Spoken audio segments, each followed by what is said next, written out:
Good evening है।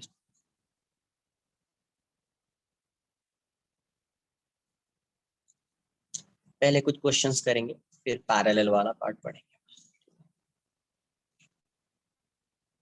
If v equals to 100 sin omega 100 sin 100t, ये 100t है, right. Omega की value 100, इतना वोल्ट है, volts. And I equals to 100 sin 100t plus pi by 3 ampere, milli ampere दिया हुआ है, milli ampere for an milli ampere for an AC series circuit. For a series AC circuit, yes, AC series. Then find out first total impedance,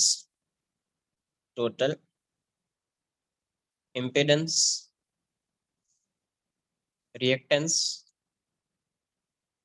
and resistance.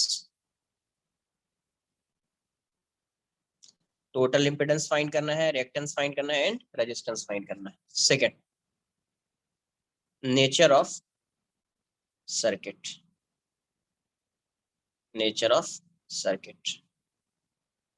Third,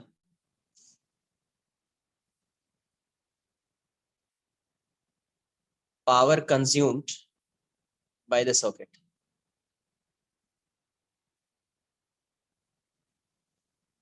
power consumed by the circuit.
तो यहां से देखिए, impedance find करना है तो पहले phasor draw कर लेते हैं। 10⁴ वॉट √3/4। तो एक बार फेजर यहाँ पे क्या कर रहा है, करंट जो है वो लीड कर रहा है, right. v equals to 100 sine, SI unit में है सब, 100t and I equals to 100 sine 100t plus pi/3, right. यहाँ पे करंट लीड कर रहा है, तो करंट लीड करने का मतलब क्या है, सीरीज है ये सब। तो VR अगर इस डायरेक्शन में होगा, करंट इस डायरेक्शन में, VL इस डायरेक्शन में है, तो VC इस डायरेक्शन में होगा।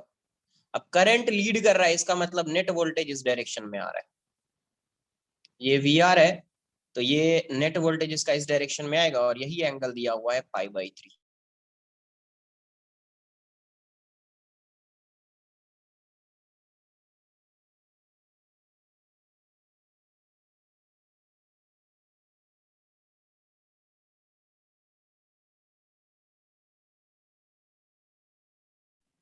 Right.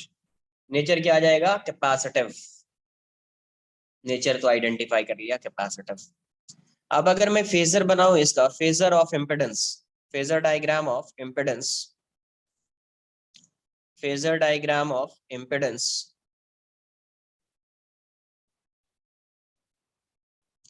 Phasor diagram of impedance. अगर मैं फेजर ड्रॉ करूं तो कैसा आएगा फेजर? ये हो जाएगा आर, राइट। ये हो जाएगा आपका एक्स, जिसको एक्सएल माइनस एक्सी कर दो, एक्सी माइनस एक्सएल, सॉरी। और ये हो जाएगा आपका जेड, और ये एंगल जो है ये है पाई/3। तो सबसे पहले मैं जेड फाइंड कर लेता हूँ। जेड किससे आएगा? तो यहाँ से आप आई नॉट को क्या लिखोगे? V naught by Z, right. I naught की वैल्यू 100 है, वी नॉट भी 100 है, ये मिली एम्पियर है, ये ध्यान रखना, ये मिली एम्पियर है। तो मिली एम्पियर है तो 10⁻³ कर दो, और ये तो वोल्ट में ही है अपॉन जेड। तो यहाँ से जेड की वैल्यू क्या आ जाएगी कि कैंसल आउट हो जाएगा, 1000 ओम आ जाएगा, राइट। जेड की वैल्यू क्या आ जाएगी? 1000 ओम आ जाएगी। जेड 1000 ओम है, तो यहाँ से आर की वैल्यू क्या आ जाएगी? आप लिखेंगे cos π/3 equals to R by Z. तो ये हो जाएगा 1/2 equals to R by Z,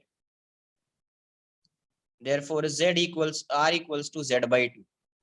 तो ये हो जाएगा 500 ओम। ये क्या हो गया? 500 ओम आ गया। सिमिलरली साइन का यूज करेंगे या tan का यूज करेंगे तो we will get the value of x, right.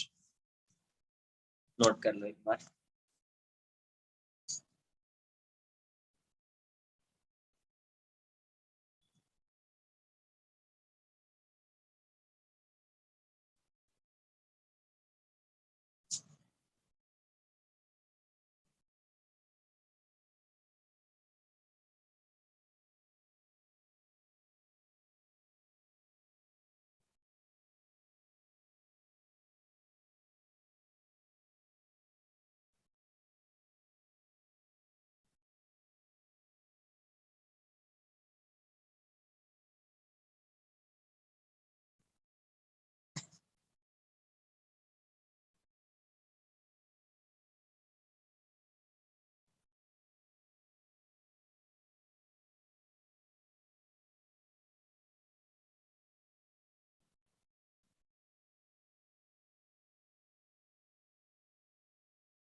यहाँ से अगर मुझे x की वैल्यू फाइंड करनी है, इम्पिडेंस फाइंड करना है, तो मैं साइन लगा देता हूँ, sine π/3 equals to x upon Z. तो ये हो जाएगा √3/2। नोट कर लो यार।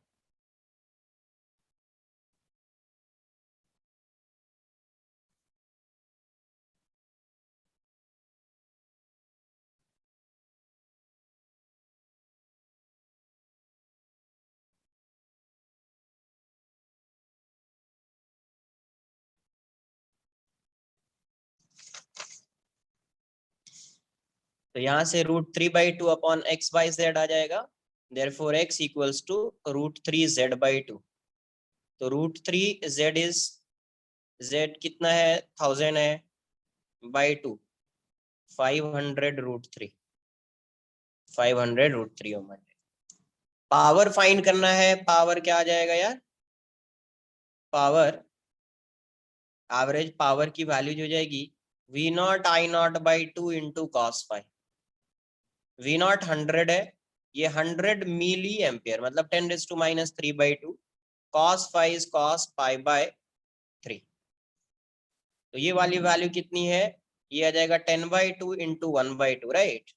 तो 5/2 मतलब 2.5 वाट, 2.5 वाट। क्लियर है? Next.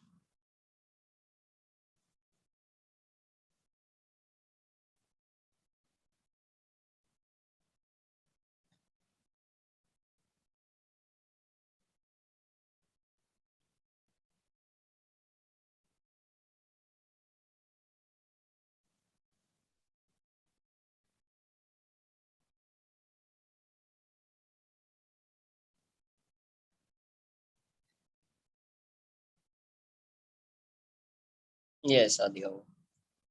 R equals to 12 ohm, XL equals to 24 ohm, and XC equals to 8 ohm.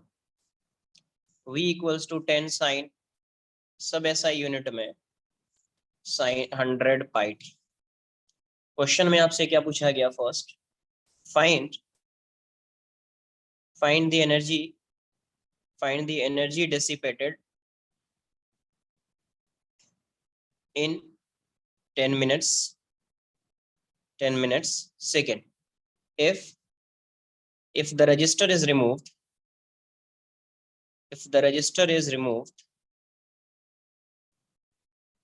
and the value of inductance is doubled and the value of inductance is doubled, then find the expression of current as a function of time. Then find the expression of current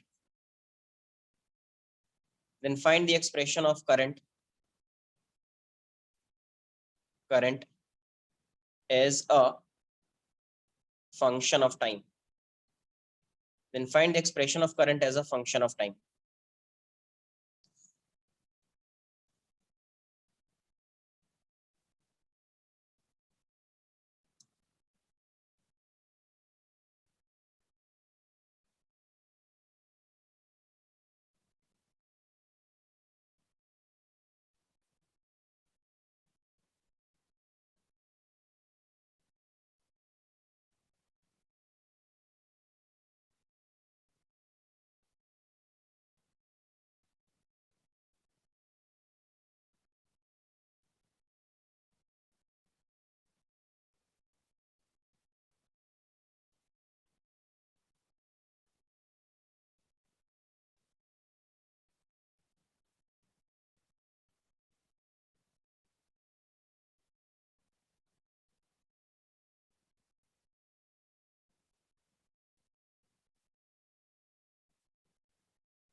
energy dissipated के लिए power consumed find करना पड़ेगा, right? तो power के लिए first you have to find power factor and RMS value of current या maximum value of current, right? Correct answer, first answer correct. Second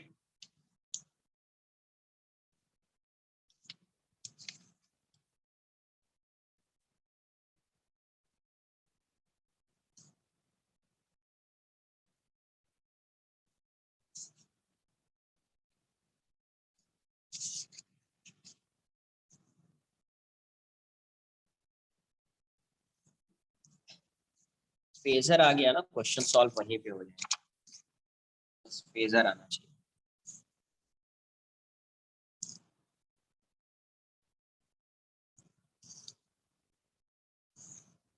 तो सबसे पहले मैं z फाइंड कर लेता हूँ। तो z क्या होगा? R square plus XL minus XC square. तो r की वैल्यू कितनी है यार? r है 12 स्क्वायर प्लस 24 माइनस 8 का स्क्वायर। तो ये वाली वैल्यू जाएगी 144, ये 16 है तो 256, मतलब 400, तो 20 ओम आ जाएगा। अगर इसका मैं फेजर ड्रॉ करूं तो फेजर कैसा आएगा यार? ये हो जाएगा r और ये हो जाएगा एक्सएल माइनस एक्सी और ये आपका z आ जाएगा, राइट? ये एंगल फाइव हो जाएगा। तो cos फाइव पहले से भी पता है r बाई जेड होता है, यहाँ से भी देख लीजिए cos five is r by Z, r is 12, z is 20, तो ये हो जाएगा 3/5।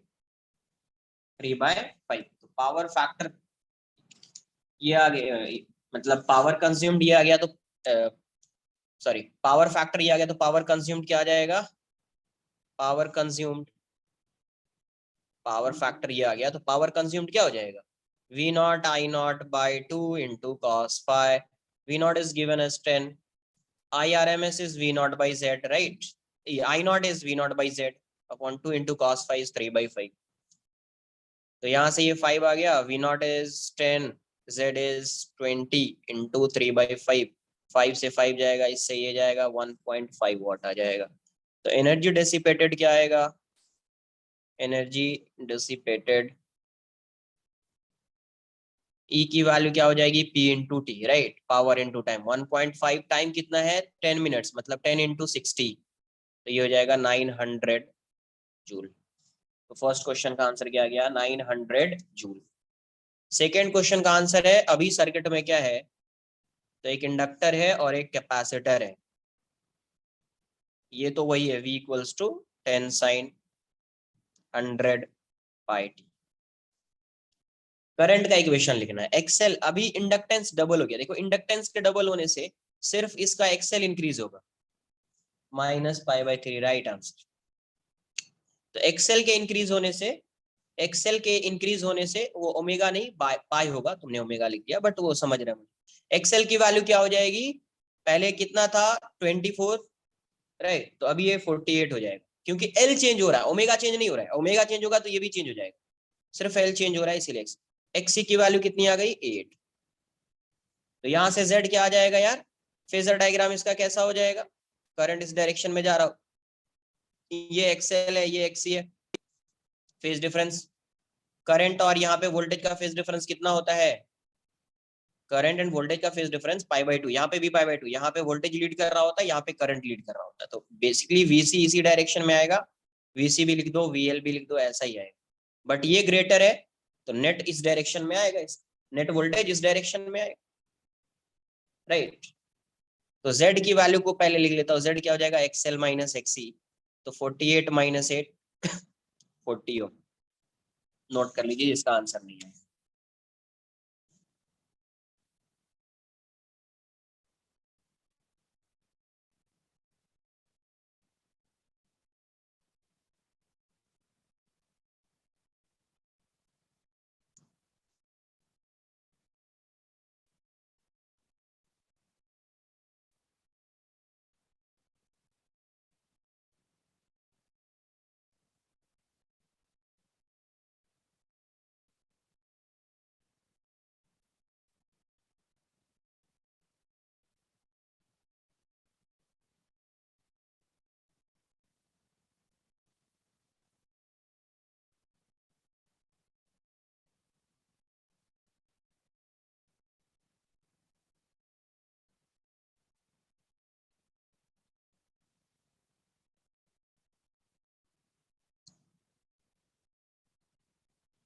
तो यहाँ से ये आ गया। तो अभी मैं करंट पहले आई नॉट फाइंड कर लेता, बिकॉज मुझे एक्सप्रेशन चाहिए। तो I equals to I naught sine omega T plus minus five, जो भी आना है। तो देखो, एक्सएल ग्रेटर है, मतलब नेट वोल्टेज इस डायरेक्शन में आएगा, नेट वोल्टेज इस डायरेक्शन में आएगा। मैं ऐसा ड्रॉ कर दूं, करंट इस डायरेक्शन में है, वोल्टेज इसका वीएल माइनस वीसी इस साइड आएगा, तो फेज डिफरेंस π/2 का आएगा। वोल्टेज लीड कर रहा है, करंट लैग कर रहा है, तो करंट के एक्सप्रेशन में -π/2 आएगा। वोल्टेज में 100 साइन पाई टी है, करंट के एक्सप्रेशन में 100, सॉरी 100 पाई टी माइनस π/2 आएगा। करंट क्या कर रहा है? लैग कर रहा है, करंट लैग कर रहा है।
डन।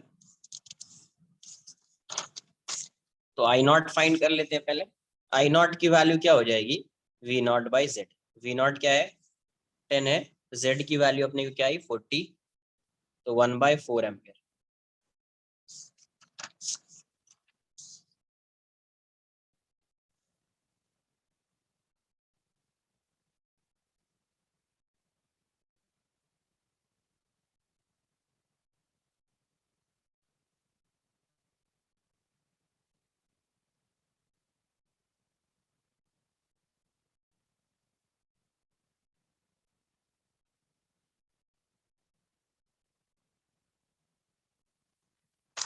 तो आई नॉट की वैल्यू क्या हो गई, 1/4 ampere.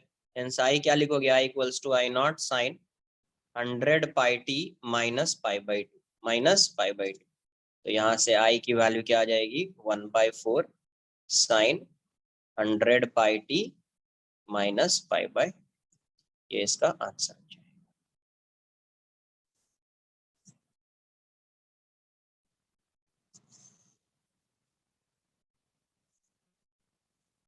N LCR series circuit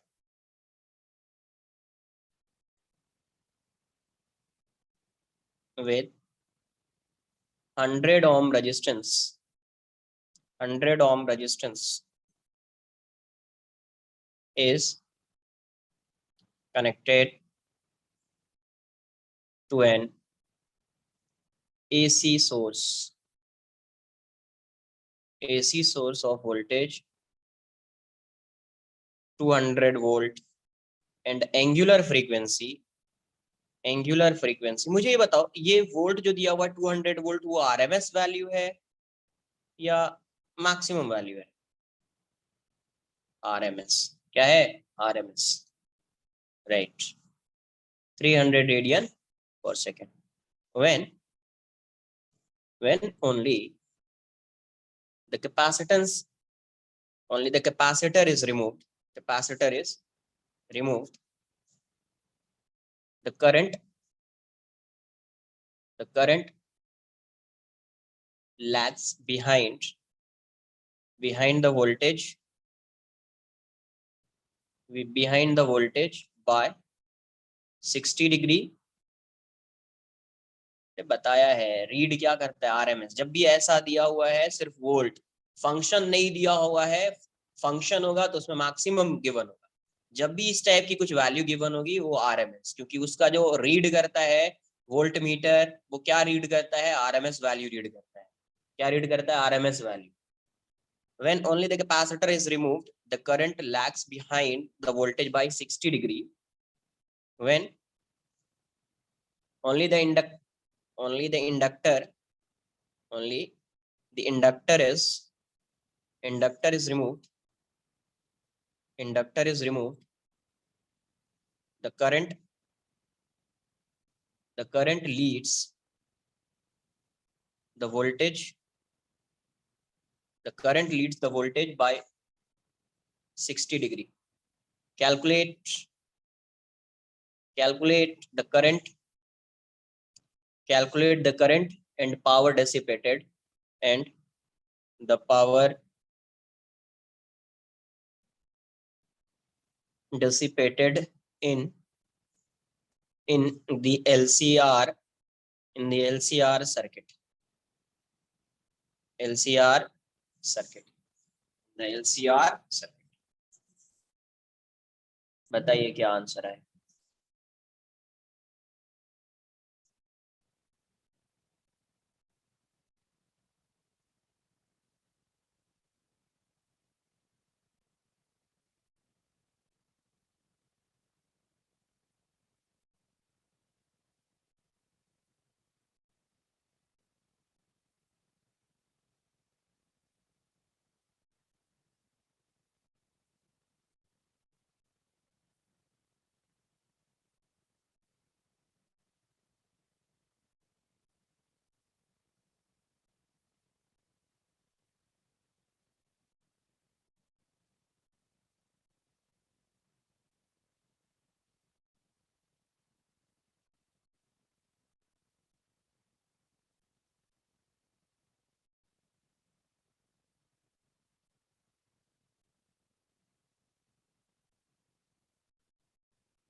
400 correct है, 2 एम्पियर आ रहा है वो भी correct, right.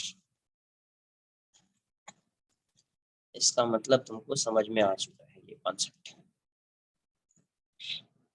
In LCR series circuit with 100 ohm resistance is connected to an AC source of voltage 200 volt and angular frequency this.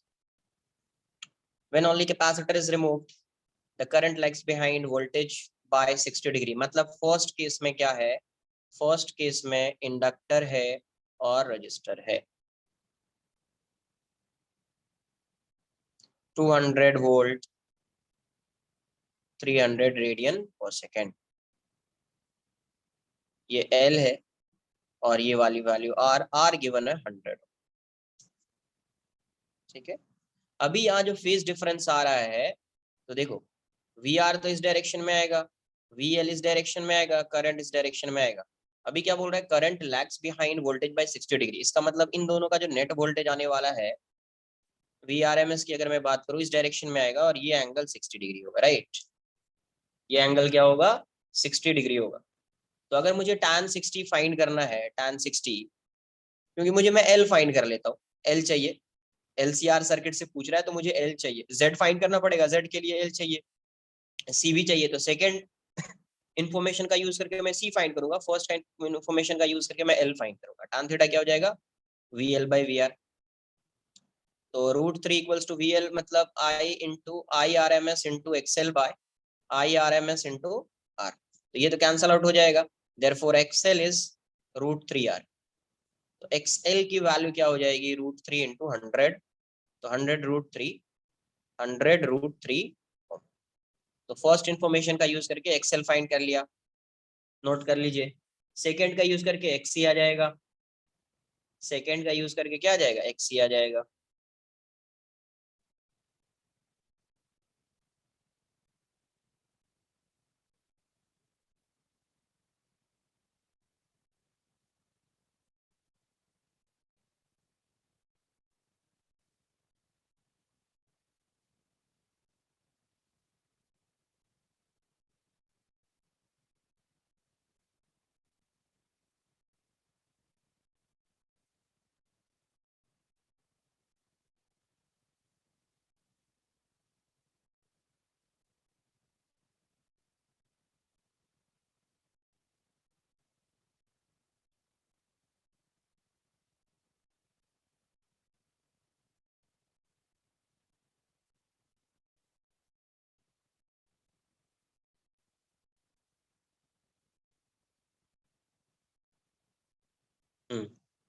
इस क्वेश्चन में जीरो आएगा, इस question में क्या आएगा, जीरो आएगा। LCR सर्किट में फेज डिफरेंस जीरो आ जाएगा, बिकॉज रेजोनेंस हो जा रहा है ना, XL की वैल्यू XC के इक्वल आ जाएगी।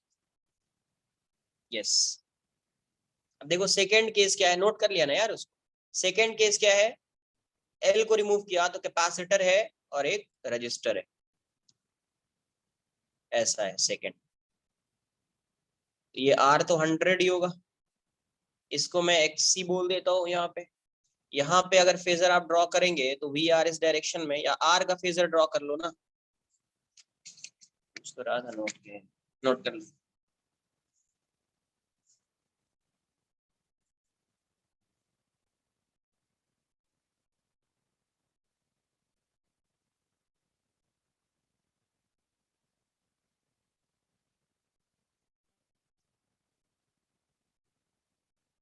डन। तो यहाँ से अगर आप फेजर ड्रॉ करेंगे तो VR इस डायरेक्शन में आएगा, करंट इस डायरेक्शन में आएगा, VC इस डायरेक्शन में आएगा, तो नेट वोल्टेज इस साइड आ जाएगा, राइट। और यही एंगल क्या है, कितना एंगल है यार, 60 डिग्री, ये भी दिया हुआ है। तो फिर से tan phi tan 60 is VC by VR। तो ये √3 इक्वल्स टू ये हो जाएगा XC। IRMS को कैंसिल कर देता हूँ, लिख दो IRMS यार, IRMS into R cancel out हो जाएगा। XC की वैल्यू कितनी हो जाएगी, √3R, राइट। अब देखो क्या आ रहा है, XC भी √3R आ रहा है, 100 √3 हो। तो अब LCR सर्किट जो ड्रॉ करेंगे अपन, LCR, तो ये हो जाएगा XL, कितना है 100√3, ये एक्सी 100√3 और ये आर 100 ओम। तो यहाँ से ये वाली जो वैल्यू होगी ये कितना है 200 वोल्ट 300 रेडियन पर सेकेंड। तो यहाँ से मुझे एक्सएल और एक्सी जो आ रहा है, तो since XL equals to XC मतलब ये रेजोनेंस हो गया, ये रेजोनेंस में आ गया। ये रेजोनेंस आ गया तो जेड की वैल्यू क्या हो जाएगी, आर हो जाएगी, बताया हुआ है। जेड की वैल्यू डायरेक्ट लिख दो आर, तो जेड इक्वल्स टू क्या आ जाएगा आर मतलब 100 ओम। तो आई आर एम एस की वैल्यू क्या आ जाएगी, hence I R M S is V R M S by Z. तो वी आर एम एस कितना है यार, वी आर एम एस जो है वो 200 है अपॉन 100 2 एम्पियर। पावर कितना आ जाएगा, एवरेज पावर की अगर आप बात करोगे तो V R M S into I R M S cos phi is R by Z मतलब 1। तो वी आर एम एस 200 है, आई आर एम एस 2 है, cos phi is R by Z, Z भी किसके इक्वल है, आर के equal है। तो 400 इंटू 100/100, राइट। तो आंसर 400 वाट, 400 वाट नोट कर लीजिए आप।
Done.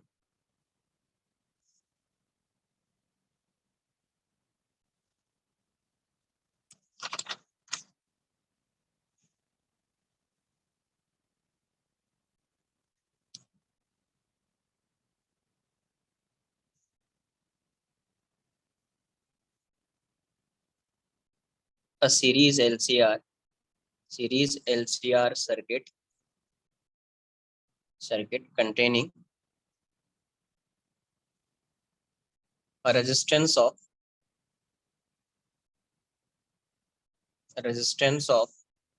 120 ohm has angular resonance frequency, angular resonance frequency 4 into 10 raised to 5 radian per second. At resonance, the voltages across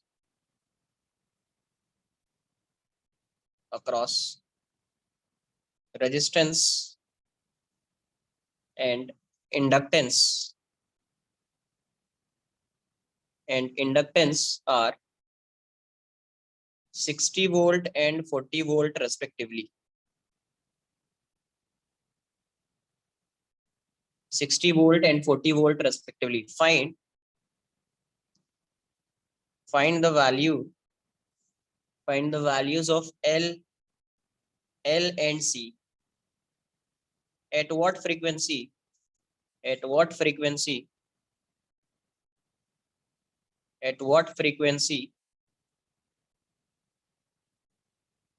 the current in the socket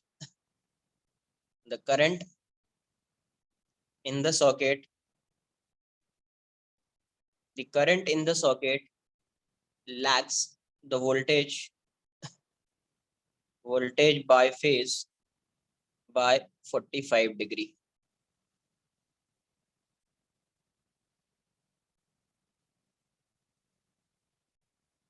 current lag कर रहा है, इसका मतलब Excel जो है वो डोमिनेट कर रहा होगा.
कैलकुलेशन है कुछ नहीं.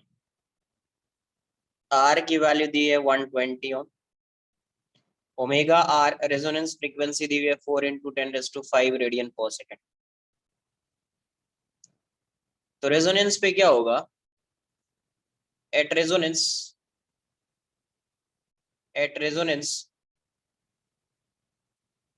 Z equals to R, right?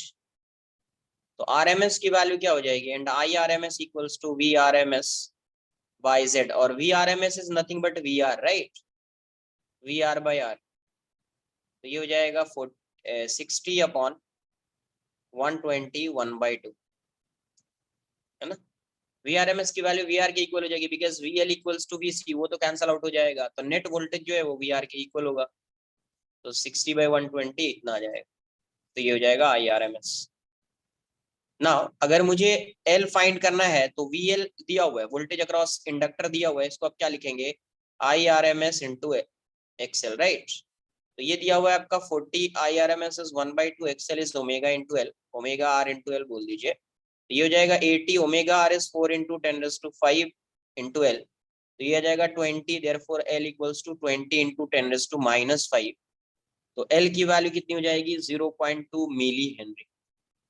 First ये आ गया 0.2 मिली हेनरी, राइट।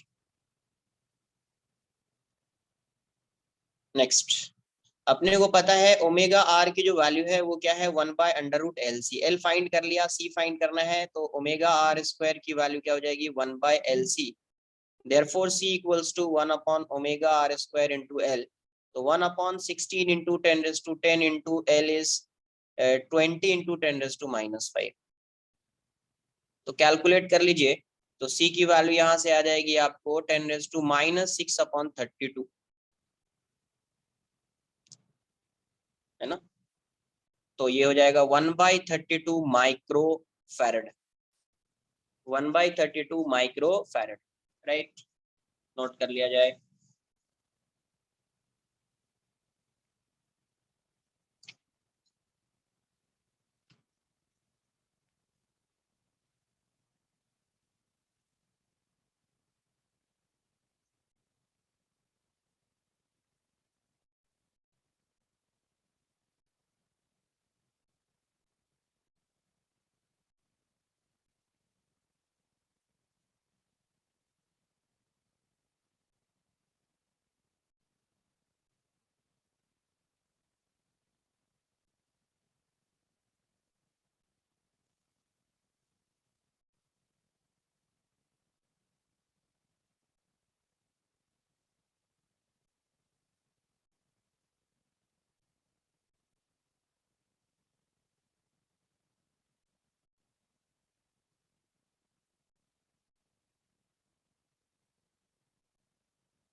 डन।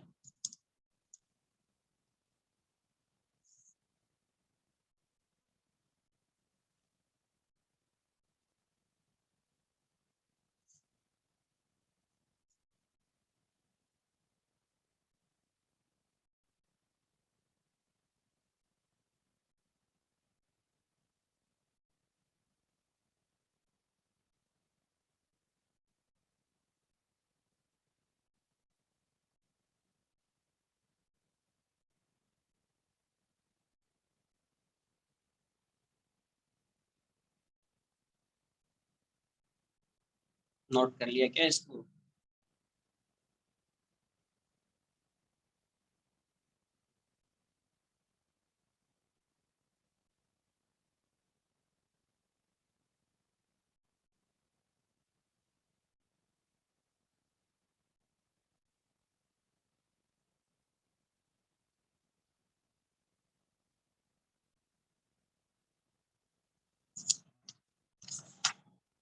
इसी में क्या था, नेक्स्ट क्या था, phase difference at what frequency is the current in the circuit lags the voltage by phase difference 45 degree.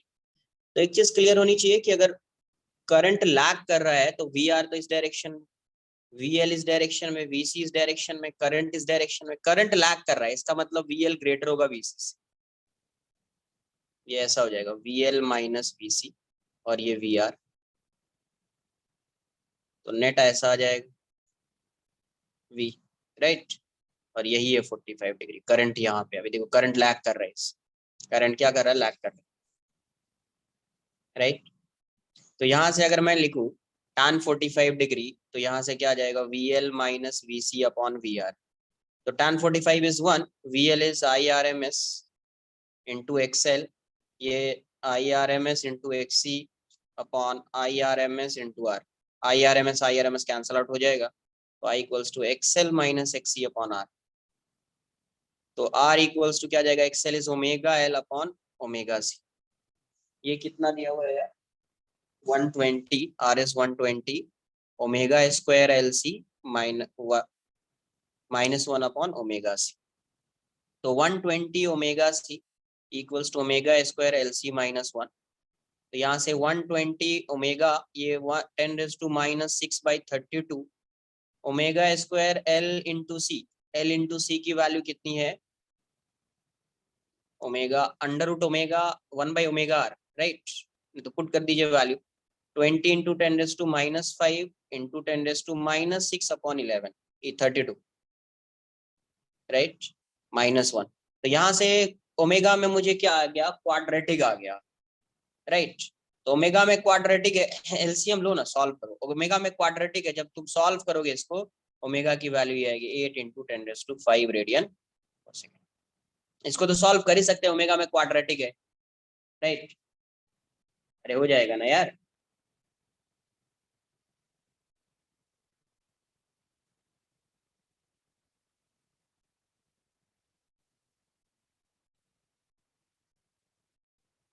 Note कर लो।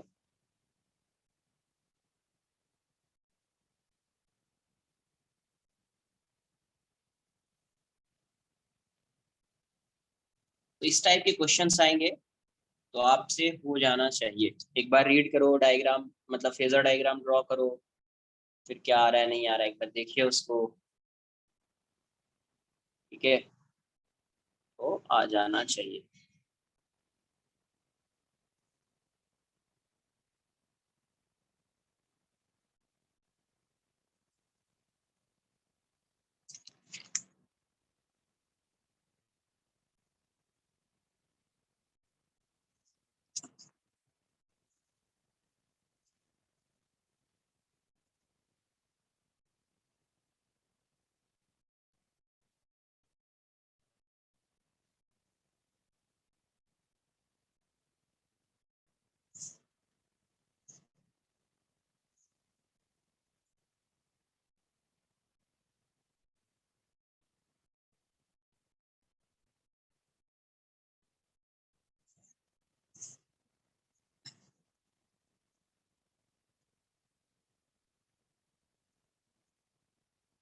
एक सिंपल सा क्वेश्चन है, कहते हैं which of the following combination,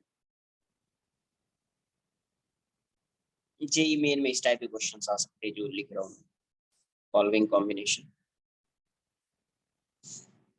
should be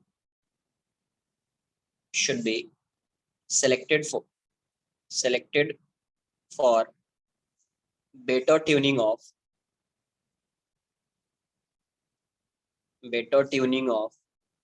an series LCR series circuit used for communication used for communication. First, R equals to 20 ohm, L equals to 1.5 Henry, C equals to 35 microfarad. Second, R equals to 25 ohm, L equals to 2.5 Henry, C equals to 45 microfarad. 3. R equals to 15 ohm, L equals to 3.5 Henry, C equals to 30 microfarad. D. R equals to 25 ohm, L equals to 1.5 Henry, C equals to 45 microfarad. Note कर, yes.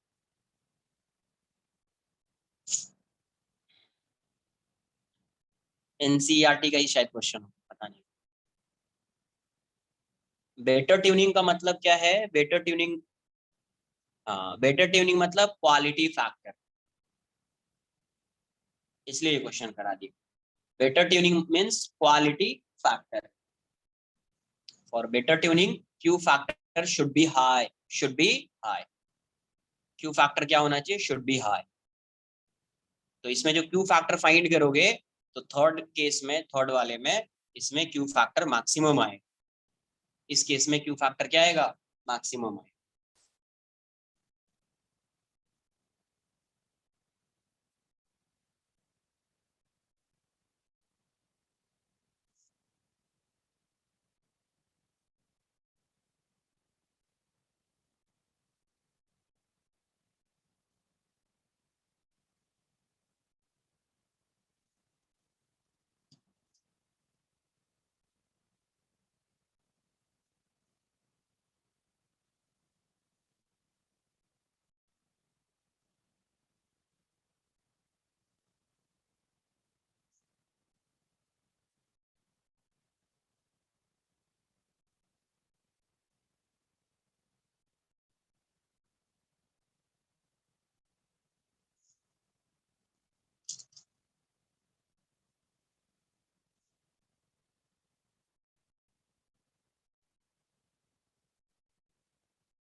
For better tuning,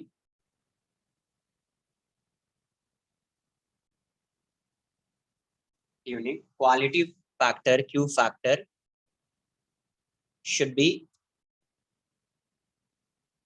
be high। और Q factor क्या बताया आपको? Q factor is 1/r into under root L/c। तब देख लो first case में Q1 की value क्या होगी? 1/25, 1/20 into 1.5/35, 35 यूनिट पुट कर दीजिए, सबके लिए यही आएगा जो भी है। ये जाएगा 1/25 into 2.5/45।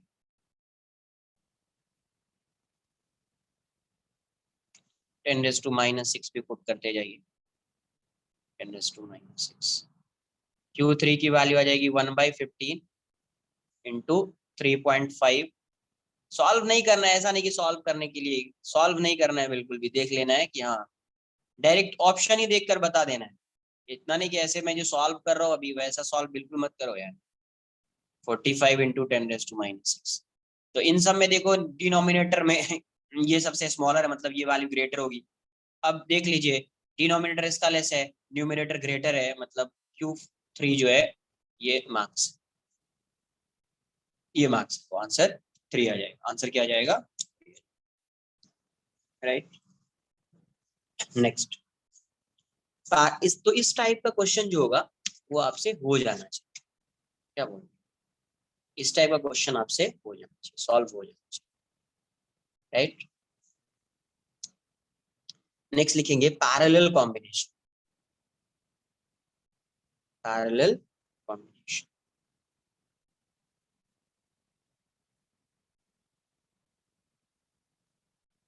नहीं नहीं, लास्ट टॉपिक पैरेलल कॉम्बिनेशन है, चोक कॉइल है।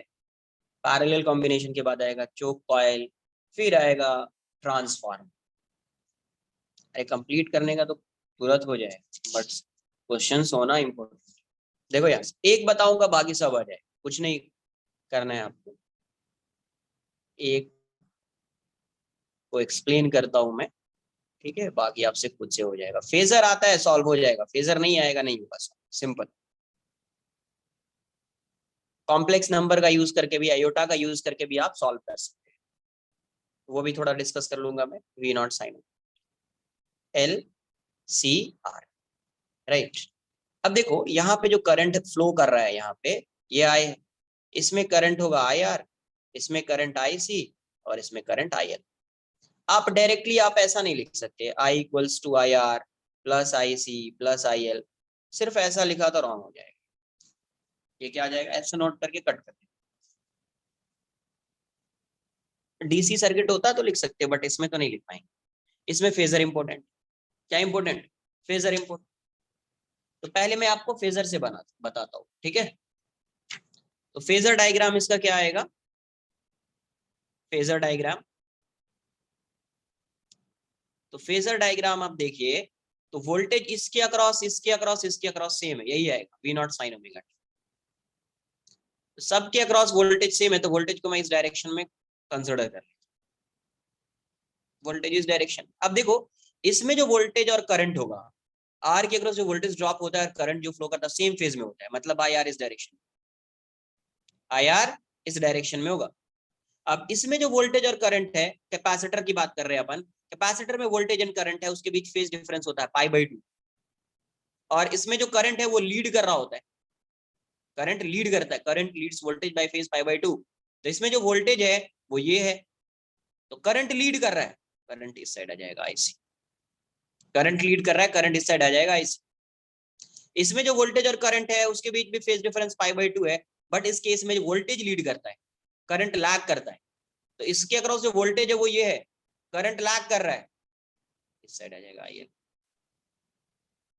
इस साइड आ जाएगा आईएल। क्लियर है? किसी को कंसिडर कर लीजिए, इसको या इसको, किसी को भी आप कंसिडर कर लो। ग्रेटर, मैं मॉड लगा देता हूँ, right, I C minus I L, और ये वी हो जाएगा, और ये पहले आई आर लिख देता हूँ, और ये वी है।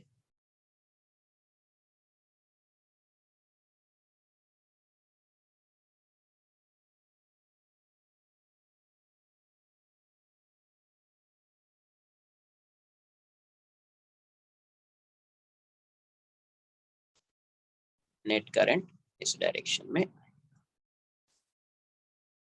नेट करंट इस डायरेक्शन में आएगा। नहीं समझा? ये पैरेलल है, तो इसके अक्रॉस वोल्टेज, इसके अक्रॉस वोल्टेज, इसके अक्रॉस वोल्टेज क्या होगा? सेम होगा। तो मैं इस डायरेक्शन में अज्यूम कर लेता हूँ। अब इसके अक्रॉस जो वोल्टेज ड्रॉप है और इसमें जो करंट फ्लो कर रहा है उसके बीच कोई फेज डिफरेंस नहीं है, there is no phase difference between voltage and current, है ना, थ्रू दिस रजिस्टर आर। तो इसका मतलब वी और आई आर सेम डायरेक्शन में होगा, वी एंड आई आर वो सेम डायरेक्शन में होगा। यहाँ पे कैपेसिटर के अक्रॉस क्या होता है, वोल्टेज एंड करंट में कितने का फेज डिफरेंस आता है, π/2। करंट लीड कर रहा होता है, तो इसके अक्रॉस वोल्टेज तो यही है, करंट लीड कर रहा है कितने से, π/2 से, करंट इस डायरेक्शन में होगा, करंट इस डायरेक्शन में होगा। इसके अक्रॉस जो होता है वोल्टेज और करंट में भी फेज डिफरेंस π/2 का होता है, बट वोल्टेज लीड कर रहा होता है, करंट लैग करता है कितने से, π/2 से। तो इसके अक्रॉस जो वोल्टेज है वो ये है, करंट लैग कर रहा है π/2 से, करंट यहाँ पे होगा। तो मैं इस साइड कर देता हूँ, मॉड लगा देता हूँ, आई C minus I L, we इस डायरेक्शन में आ जाएगा, आई आर ये है, तो इन दोनों का नेट करंट इस डायरेक्शन में आ जाएगा, वोल्टेज ये रहेगा, फेज डिफरेंस पाई का आ गया। क्लियर है? फेज डिफरेंस पाई का आ गया।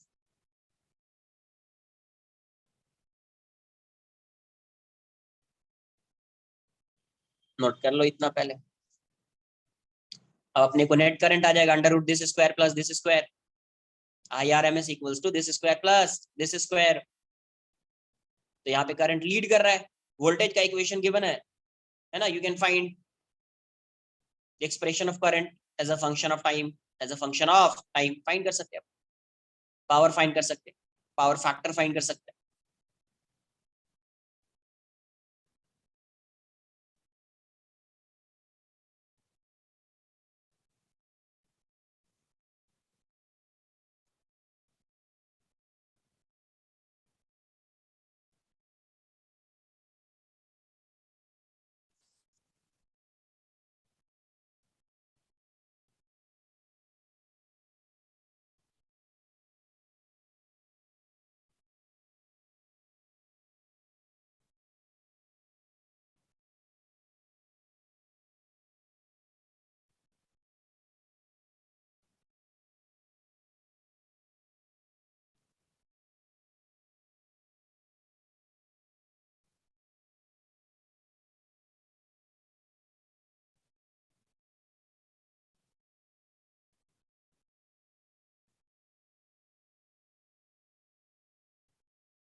डन। अब यहाँ से मैं अगर आई लिखूं तो आई की वैल्यू क्या आएगी अपने को, I R M S sorry I R M S जो होगा under root I R square plus I C minus I L square, या किसी ने आई एल माइनस आई सी लिख दिया वो भी करेक्ट है, स्क्वायर है तो टेंशन ही नहीं है अपने को, राइट। तो आई आर एम एस को आप क्या लिखेंगे, V R M S by Z, ये क्या हो जाएगा V R M S square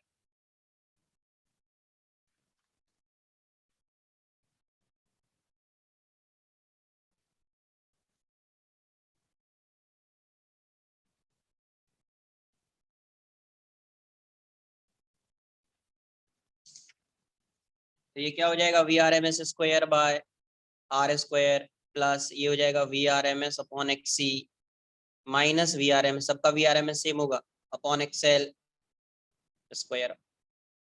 तो आप V R M S common ले लो, कैंसल आउट हो जाएगा, तो 1/z की वैल्यू क्या आ रही है 1/r square plus 1/x c minus 1/xl square.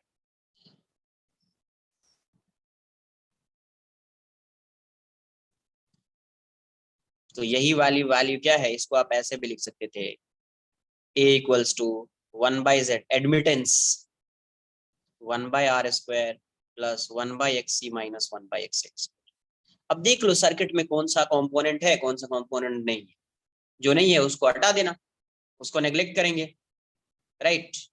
अगर मान लो सिर्फ कैपेसिटर होता, ये नहीं होता, इसको हटा देते, नेग्लेक्ट करते, सिर्फ ये होता, ये नहीं होता, सिर्फ ये दोनों होता, ऐसा लिखते अपन, ये नहीं होता, इसको नेग्लेक्ट कर दे 1/r square plus 1/xl square. Clear है, अरे सेम जैसा सीरीज में था ना वैसा, बट इसमें 1/z आता है, z नहीं। ये क्या है एडमिटेंस, बताया आपको। यहाँ पे देखो एट रेजोनेंस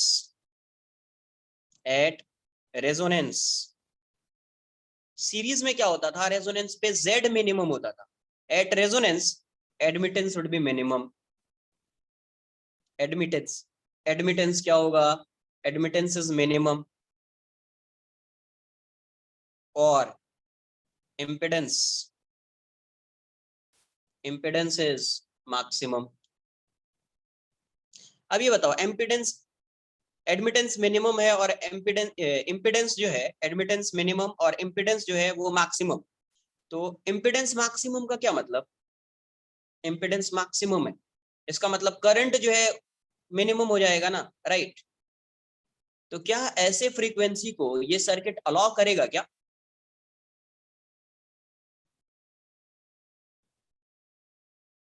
दस the parallel circuit does not allow this frequency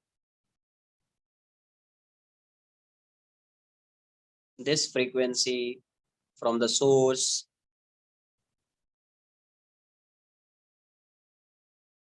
to pass in the socket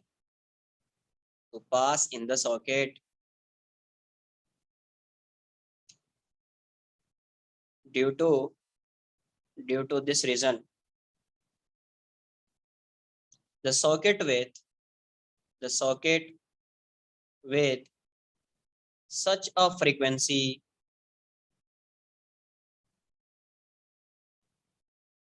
frequency is known as ejector circuit. तो इसीलिए पैरेलल सर्किट जो होगा रेजोनेंस वाले कंडीशन में क्या आ जाएगा, रिजेक्टर सर्किट हो जाएगा। नोट करके यहीं पे एक पॉइंट, अगर ये सीरीज में क्या होता, एलसीआर सीरीज एसी सर्किट, इसमें ये क्या करेगा एट रेजोनेंस, इसीलिए मैं एक ही जगह पे बता रहा हूँ, एट रेजोनेंस के केस में क्या आएगा, एट रेजोनेंस जेड मिनिमम होता है, जेड क्या होता है मिनिमम, मतलब ये अलाउ करेगा उस फ्रीक्वेंसी जो सोर्स से आ रही है, जो वोल्टेज आप अप्लाई कर रहे हो जिस फ्रीक्वेंसी की, उस फ्रीक्वेंसी को ये अलाउ करेगा। जेड क्या होता है minimum, series circuit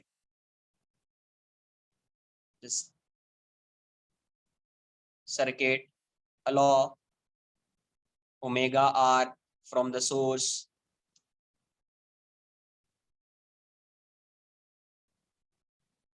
That's why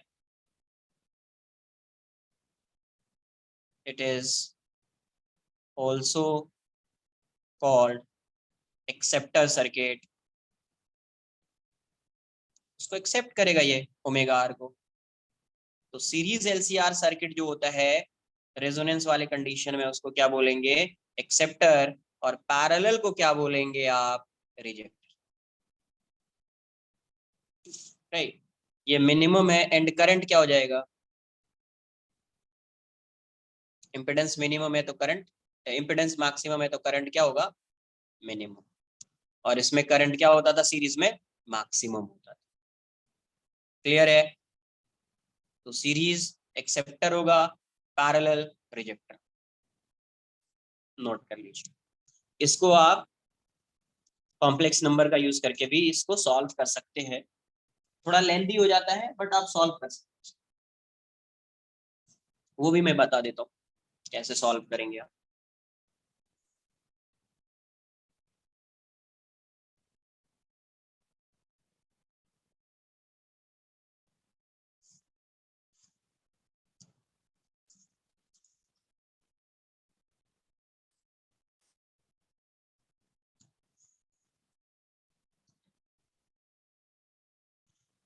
फिर से, at resonance admittance is minimum.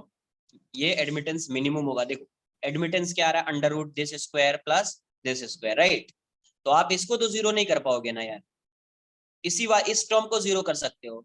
तो ये टर्म जब जीरो होगा तो एडमिटेंस मिनिमम होगा और रिएक्ट इंपेडेंस क्या होगा, मैक्सिमम होगा। Do you agree with this, right? तो अब देखिए, इंपेडेंस मैक्सिमम है और करंट क्या है, मिनिमम। तो कोई भी सर्किट है, आप सर्किट से क्या चाहो, सर्किट वैसा होना चाहिए ना जिसमें करंट क्या फ्लो करे, मैक्सिमम फ्लो करे, राइट। करंट क्या फ्लो करे, मैक्सिमम फ्लो करे। मिनिमम करंट फ्लो करने का मतलब ही नहीं कोई सर्किट में, तो फिर सर्किट क्यों बनाया, ओपन कर दो ना फिर। तो वही है कि यहाँ पे इंपेडेंस मैक्सिमम मतलब करंट मिनिमम हो गया। करंट मिनिमम हो गया तो पावर आउटपुट जो है वो बहुत ही कम आएगा। करंट फ्लो ही नहीं कर रहा, ऐसा minimum tending to zero types minimum. तो इसलिए क्या हो गया कि यहाँ पे करंट मिनिमम हो रहा है, इसका मतलब क्या हो गया कि इस फ्रीक्वेंसी पे, जिस फ्रीक्वेंसी पे रेजोनेंस हो रहा है उस फ्रीक्वेंसी पे क्या कर रहा होगा, वो उसको अलाउ नहीं करेगा। ये ऐसा बना दो ना, समझो ऐसा, ये ऐसा है, सिर्फ एक बना दिया। अब ये मान लो कि R is tending to infinity या Z is tending to infinity, right. तो क्या ये करंट इससे फ्लो करेगा क्या, इसका मतलब है जिस फ्रीक्वेंसी पे इस जेड की वैल्यू इन्फिनिटी को रीच कर रही है उस केस में ये करंट को अलाउ करेगा ही नहीं। इसका मतलब उस फ्रीक्वेंसी वाले वोल्टेज को या करंट को वो अलाउ ही नहीं कर रहा है, इसलिए इस सर्किट को अपन क्या बोल रहे हैं, रिजेक्टर। लेकिन यही अगर सीरीज होता तो सीरीज में अपन ने क्या पढ़ा था, at resonance Z is minimum. Minimum का मतलब यहाँ पे करंट मैक्सिमम होता था, तो करंट मैक्सिमम है मतलब पावर मैक्सिमम होता था। तो पावर मैक्सिमम है मतलब उस इंस्टेंट पे ओमेगा आर को तो वो अलाउ करेगा ना, बिकॉज ओमेगा आर पे तो मैक्सिमम पावर आ रहा है, करंट मैक्सिमम आ रहा है, वही वही चाहिए उस सर्किट से अपने को, वही चाहिए उस सर्किट से। इसलिए इसको एक्सेप्टर सर्किट बोल रहे हैं अपन और इसको रिजेक्टर सर्किट बोल रहे हैं। क्लियर?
अब देखिए यहाँ से इसको आप कॉम्प्लेक्स नंबर का यूज करके भी आप सॉल्व कर सकते हैं। बता तो एक दो ऐसे एग्जाम्पल लिखो कैसे, बट थोड़ा लेंदी हो जाता है। वो लेंदी का मतलब एज कम्पेयर टू ऐसा फेजर से, फेजर थोड़ा इजी लगता है। L C R V equals to V naught sine. तो सबसे पहले z फाइंड कर लो, इसका z, इसका z, इसका z। तो यहाँ पे इसको z1 लिख रहा हूँ, इसको z2, इसको z3। तो z1 जो हो जाएगा, तो देखो y कंपोनेंट है इसमें, इसमें x कंपोनेंट नहीं। x का मतलब ऐसा बताया था, इस डायरेक्शन में r होता था, xl xc इस डायरेक्शन में होता था, राइट, इस टाइप से। तो इसको अपन रियल नंबर की तरह ट्रीट करते थे, इसको कॉम्प्लेक्स। तो z1 को मैं क्या लिखूंगा, j इंटू एक्सएल। z2 को क्या लिखूंगा, तो ये नेगेटिव हो जाएगा, ये प्लस है तो ये माइनस में लिखेंगे अपन, minus j into X. z3 को क्या लिखेंगे, सिर्फ r, रियल है, ये पैरेलल में है। तो 1/z equals to 1/z1 plus 1/z2 plus 1/z3। जैसे सॉल्व करते थे अभी वैसे ही सॉल्व करना। 1/z minus J XL plus J XL minus जे एक्स सी प्लस 1/r। आगे सॉल्व कर लोगे क्या, जे से मल्टीप्लाई कर दो, जे से डिवाइड कर दो, राइट।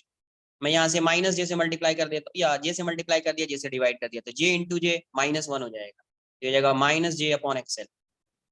फिर जे से मल्टीप्लाई करो, जे से डिवाइड करो, तो जे अपॉन जे, जो यहाँ J into J -1 minus minus plus हो जाएगा, तो plus J upon X to 1/r। तो 1/z की वैल्यू क्या आ गई, 1/r, और यहाँ पे प्लस जे 1/xc माइनस 1/xl। तो मॉड क्या आ जाएगा इसका, mod 1/z equals to 1/r square plus 1/xc minus 1/xl square, right. ऐसा क्लियर है। अभी तो एक एक ही कंपोनेंट है, अगर ये ऐसा हो जाएगा तो, बट मैं फेजर से मैं सॉल्व करूंगा, तुम लोग देख लो तुमको कौन सा इजी लग रहा है। ये ऐसा है, ये ऐसा है, इस टाइप से। सिर्फ z फाइंड करना है, अभी z फाइंड करना है बस आपको। ये मान लीजिए l, ये r1, ये c, ये r2। तो यहाँ से आप पहले z को लिखोगे, z क्या होगा यहाँ से देख, इस केस में z1 क्या होगा, तो r1 प्लस जे एक्सएल। इस केस में z2 क्या होगा, तो ये जाएगा r2 minus J XC, right.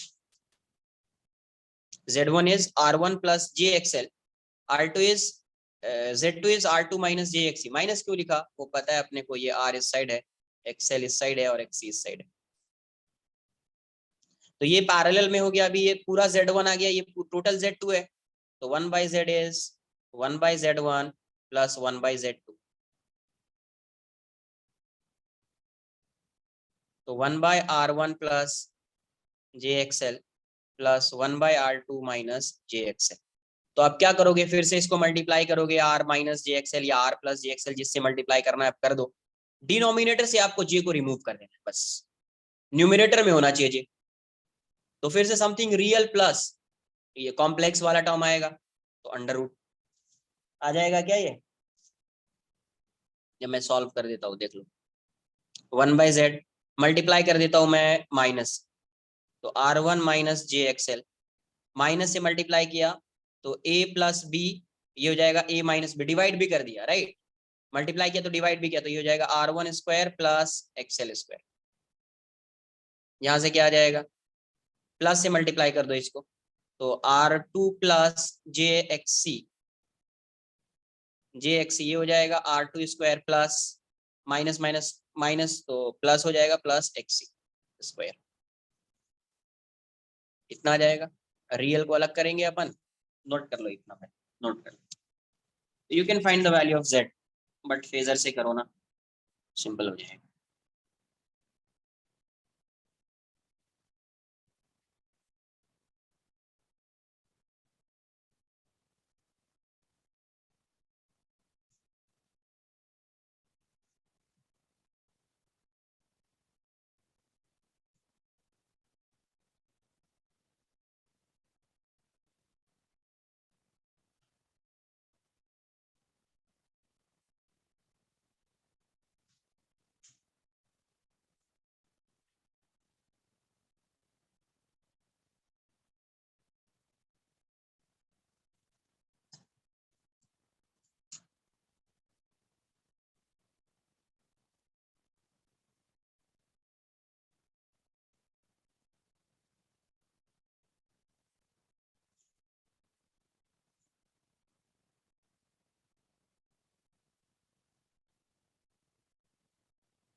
तो यहाँ से अभी क्या आ जाएगा, 1/z,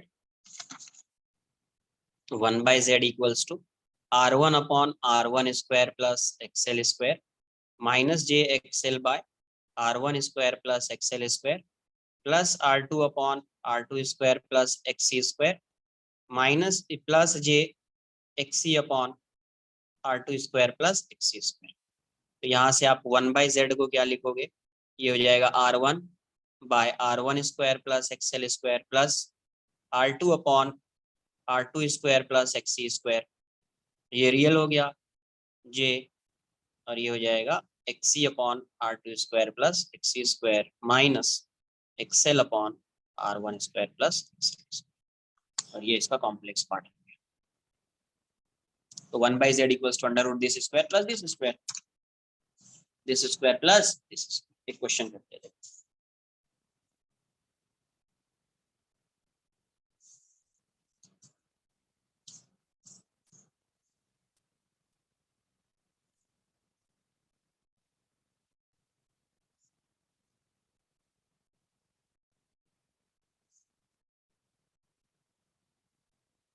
मैं फेजर से सॉल्व करूंगा, आप भी ट्राई कीजिए फेजर से सॉल्व करने के लिए।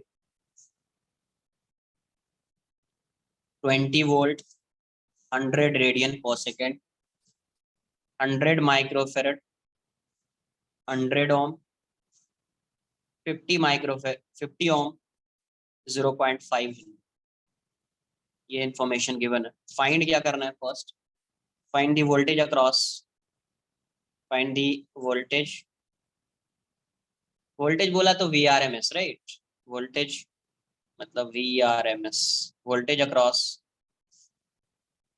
50 ohm resistor and 100 ohm resistor. उसके लिए आपको RMS वैल्यू फाइंड करनी पड़ेगी, इसके थ्रू और इसके थ्रू, तभी आएगा। Second, find the current through the socket, find the current through the socket. सिर्फ करंट बोला मतलब कैसा करंट, RMS राइट, करंट सिर्फ पूछा गया आपसे, मतलब RMS करंट।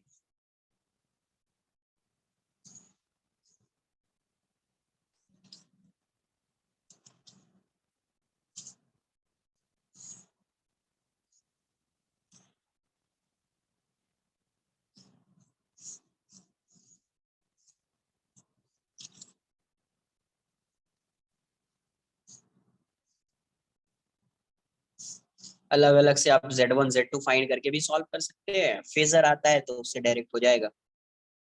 इसके अक्रॉस, इन दोनों के अक्रॉस जो वोल्टेज आएगा, ये इन दोनों के अक्रॉस जो वोल्टेज आएगा उसका भी RMS 20 होगा, इसके अक्रॉस जो वोल्टेज आएगा उसका भी RMS 20 होगा, ठीक है। तो करंट आई सॉल्व कर, एक बार देखो कितना आ रहा है, ट्राई कीजिए एक बार।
0.5 हेनरी, 50 ओम, 100 माइक्रोफेरेड, 100 ओम।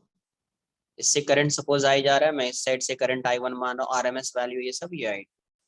अगर मुझे I1 पहले फाइंड करना होगा या I2 मुझे फाइंड करना होगा, तो मैं कैसे फाइंड करूंगा? 20 वोल्ट, 100 ओम, रेडियन पर सेकेंड। मैं I1 पहले फाइंड करना चाहता हूँ, ठीक है।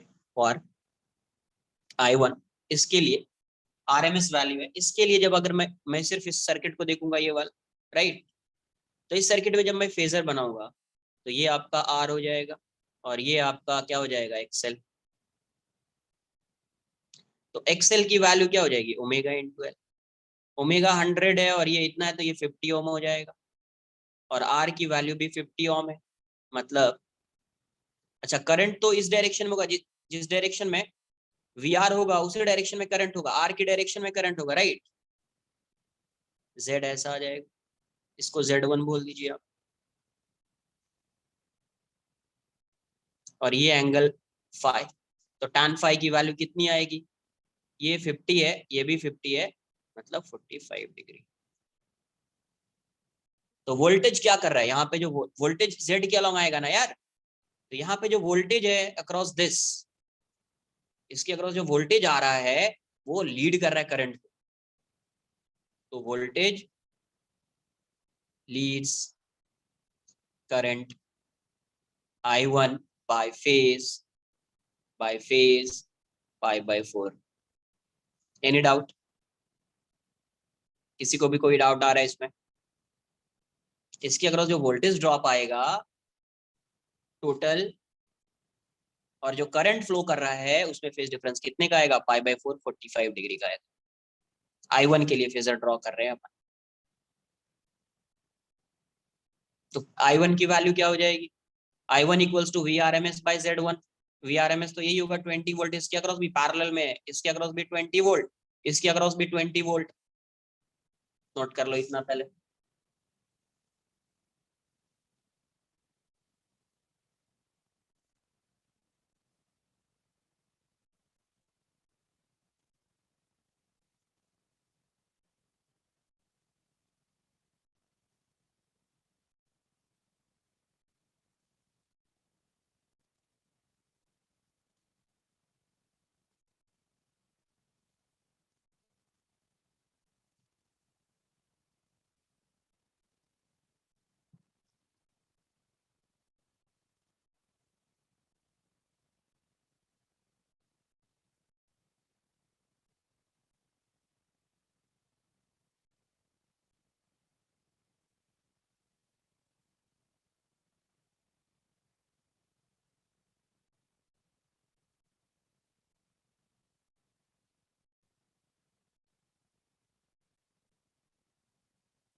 तो यहाँ से I1 की वैल्यू पहले आप Z1 फाइंड कर लो। Z1 क्या आएगा आपको, Z1 is 50 square plus 50 square, 50√2 हो गया। तो I1 की वैल्यू क्या आ जाएगी, V R M S by Z1। V R M S क्या है, 20/50√2, ये हो जाएगा √2/5 एम्पियर। तो 50 ओम के अक्रॉस पीडी अक्रॉस 50 ओम कितना आ जाएगा यार, वी लिख दो, V1 या V50 ओम लिख देता हूँ, राइट। ये कितना आ जाएगा, I1 इंटू आर। तो I1 कितना है, √2/5, R इज 50, तो आ जाएगा 10√2 वोल्ट, 10√2। तो उसके अक्रॉस 50 वोल्ट के अक्रॉस तो फाइंड कर लिया। अभी मुझे 20 वोल्ट के अक्रॉस फाइंड करना है।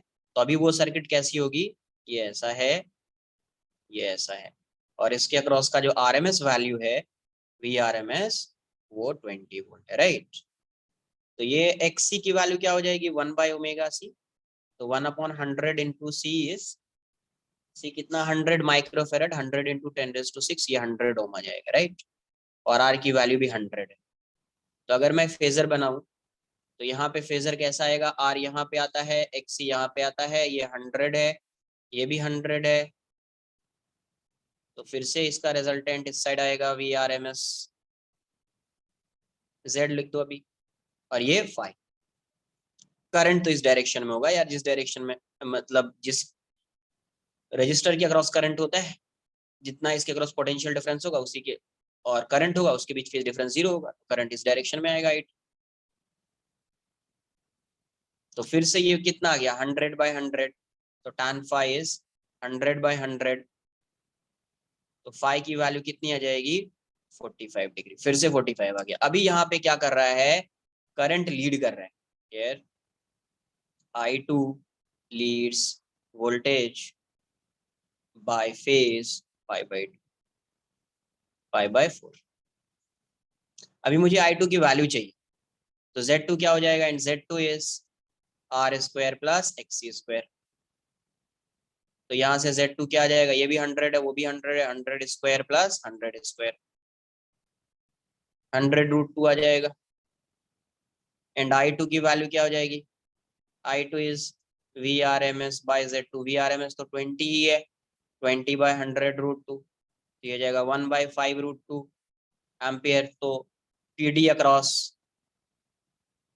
100 ओम, ये कितना आ जाएगा, V2 बोल दिया मैंने, या V100 ओम बोल दो, तो ये हो जाएगा I2 इंटू R, राइट।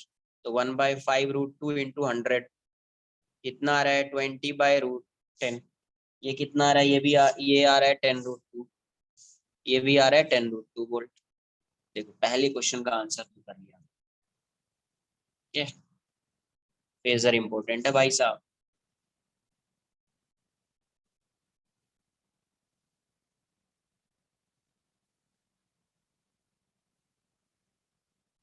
वरना फिर आप Z1 फाइंड करो, Z2 फाइंड करो, Z1 Z2 से Z रिजल्टेंट फाइंड कर लो, you can find the RMS value, है ना, you can find the RMS value directly, you can find the RMS value directly, IRMS।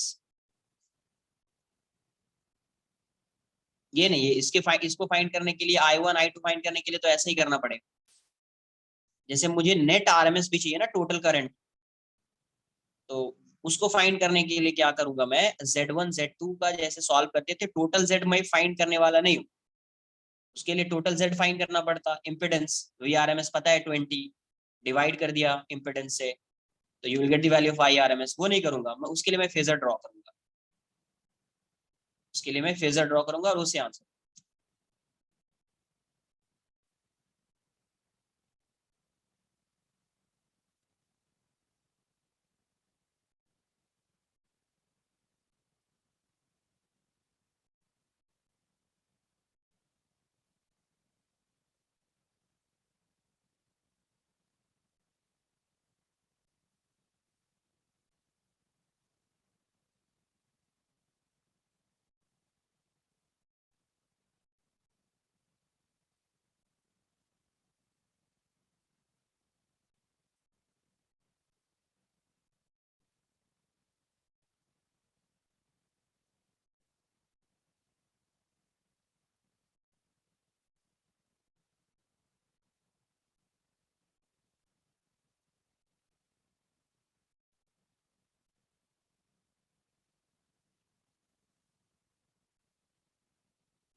Done.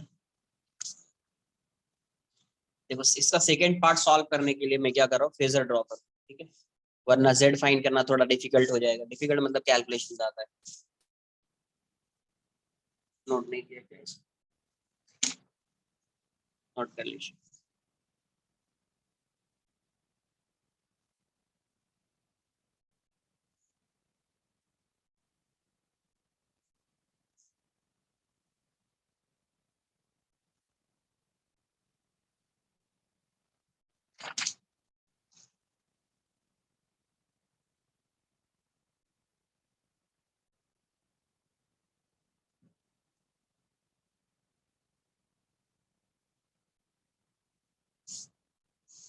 VRMS जो है वो दिया हुआ है 20 volt, omega is 100 radian,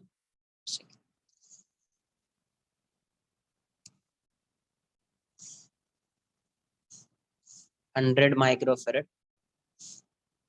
100 ohm, 0.5 henry, 50 ohm, right. तो इसमें करंट जो है ये I1 है और इसमें करंट I2 है और ये करंट I है। तो अपने को ये पता है कि ये जो करंट है और यहाँ जो वोल्टेज आ रहा है ये VRMS इस टोटल के अक्रॉस VRMS और इसके अक्रॉस VRMS। तो अगर मैं फेजर ड्रॉ करूँ इसके अक्रॉस VRMS और इसके अक्रॉस जो VRMS वो सेम होगा, राइट। फेजर ये 20 होगा, तो फेजर डायग्राम अगर मैं ड्रॉ करूँ तो इसके अक्रॉस और इसके अक्रॉस जो है वोल्टेज तो सेम है, सेम है मतलब एक डायरेक्शन में मैंने VRMS कंसिडर किया ये।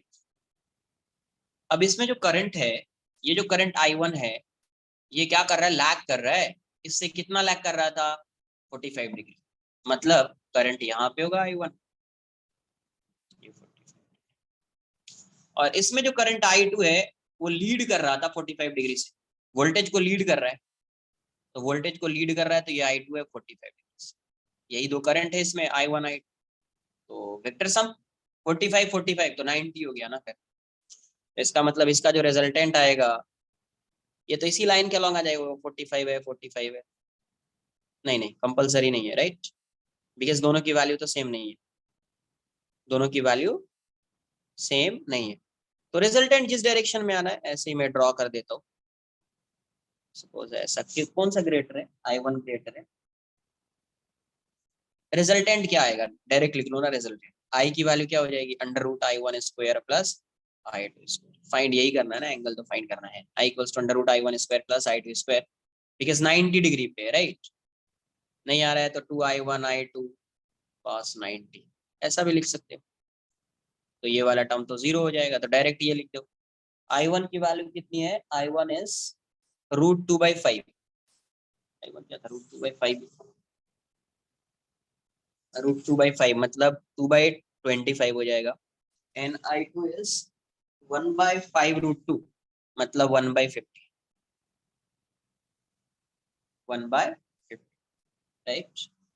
तो ये वाली वैल्यू कितनी आ रही है, 4 + 1/50।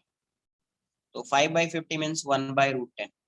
1/√10 जब आप सॉल्व करोगे 0.3 एम्पियर है, क्या आएगा, 0.3 एम्पियर। तो देख रहे हो फेजर से आपको नेट जेड फाइंड नहीं करना पड़ेगा। फेजर आपने ड्रॉ कर लिया तो नेट जेड जो है वो फाइंड नहीं करना पड़ेगा, डायरेक्ट आंसर फेजर से आ सकता है। ओके, नोट कर लीजिए।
Done. I think series parallel ये सब आपसे क्वेश्चन सॉल्व हो जाएगा। लिखेंगे अपन चोक कॉइल। आज चोक कॉइल तक कंप्लीट कर लेते हैं, नेक्स्ट लेक्चर में ट्रांसफार्मर होगा उसको कंप्लीट कर लेंगे, जल्दी कंप्लीट हो जाएगा चोक कॉइल। अब देखो अगर मैं डीसी की बात करूं, इन केस ऑफ डीसी अगर मुझे करंट को ट्रांसमिट कराना है, मतलब करंट को एक पॉइंट से दूसरे पॉइंट पे फ्लो कराना है, तो अगर ये डीसी करंट है तो जो अपन कंडक्टिंग वायर कंसिडर कर रहे हैं, राइट, उसका कुछ ना कुछ रेजिस्टेंस तो होगा। अगर रेजिस्टेंस आ गया है, डीसी करंट है, तो इसके अक्रॉस कुछ ना कुछ तो पावर लॉस होगा। तो power loss through a conducting wire, through a conducting wire in case of DC, कितना आ जाएगा power loss? I square R, right. But अगर डीसी की जगह पे मैं एसी यूज करूं, डीसी की जगह पे मैं क्या यूज करूं? एसी, और इस कंडक्टिंग वायर की जगह पे मैं एक कॉइल यूज करूं जिसका इंडक्टेंस एल है, रेजिस्टेंस आर है, कहीं पे ये ऐसा भी हो सकता है, ये कॉइल है, राइट, जिसका इंडक्टेंस एल है, रेजिस्टेंस आर है। तो अभी मैं कंडक्टिंग वायर यूज नहीं करके कॉइल यूज करूं जिसका इंडक्टेंस एल है, रेजिस्टेंस आर है, और ये जो कॉइल होता है उसका resistance very small, very small, और एल की वैल्यू जो है वो लार्ज वैल्यू होती है, हाई। तो अगर मैं इसका फेजर ड्रॉ करूं, फेजर डायग्राम, फेजर डायग्राम, तो फेजर डायग्राम से क्या आएगा? एल आर सर्किट टाइप हो जाएगा फेजर डायग्राम। तो वी आर, वी एल, और ये आपका आ जाएगा वी आर एम एस, ये हो जाएगा फाइव। जेड का फेजर ड्रॉ करूं तो ये आर, ये एक्सएल, और ये हो जाएगा जेड, ये हो जाएगा फाइव। तो जेड की वैल्यू कैसे फाइंड करेंगे आप? Z equals to R square plus XL square, X square R square plus XL square. देखो, since R is much smaller than XL, hence Z equals to R square plus XL square है, तो आप इसको ऐसा लिख सकते हैं, Z equals to XL, right, since R is much less than XL. तो इस वाले पूरे टर्म को आप आर को नेग्लेक्ट कर सकते हैं, आर को आप नेग्लेक्ट कर सकते हैं। तो आर को जब आप नेग्लेक्ट करेंगे तो जेड की वैल्यू एक्सएल के इक्वल हो जाएगी। जेड एक्सएल के इक्वल हो गया मतलब जेड इक्वल्स टू एक्सएल, मतलब ये जेड हो गया, राइट। करंट तो इस डायरेक्शन में है, करंट तो ऐसा ही रहेगा ना यार। तो करंट और वोल्टेज के बीच फेज डिफरेंस कितने का आ जाएगा? पाई बाई 2 का आ जाएगा। जब यही जेड है आपका और ये आर है, तो phase difference pi by 2, right. तो फेज डिफरेंस कितने का आ गया? फेज डिफरेंस, तो फेज डिफरेंस की वैल्यू हो जाएगी पाई बाई 2। फेज डिफरेंस की वैल्यू क्या हो जाएगी? Pi by 2। Phase difference pi by 2 आ गया, तो पावर कंज्यूम्ड बाय जो कॉइल, कितना आ जाएगा यार? V R M S into I R M S into cos phi. तो ये वाली वैल्यू तो जीरो हो जाएगी।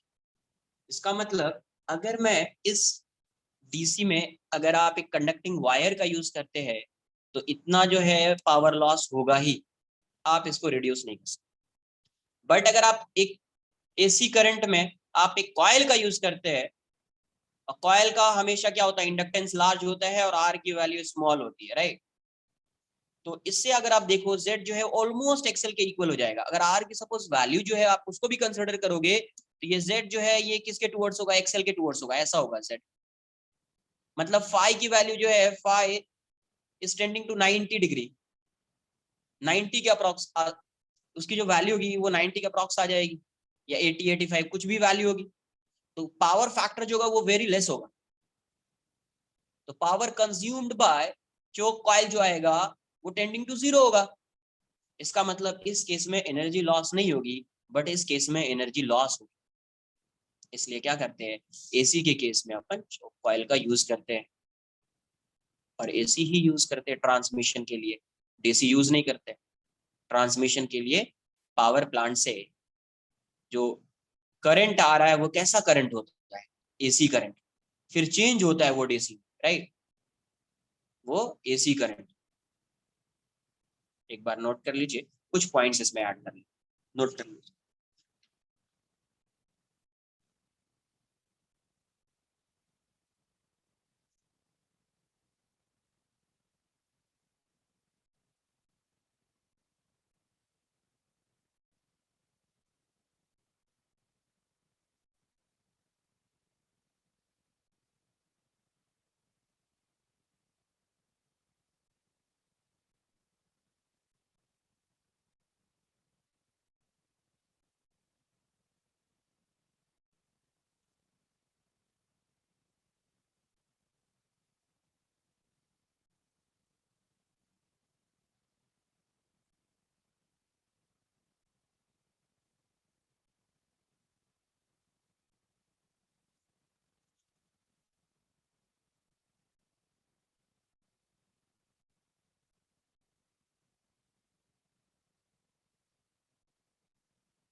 Done.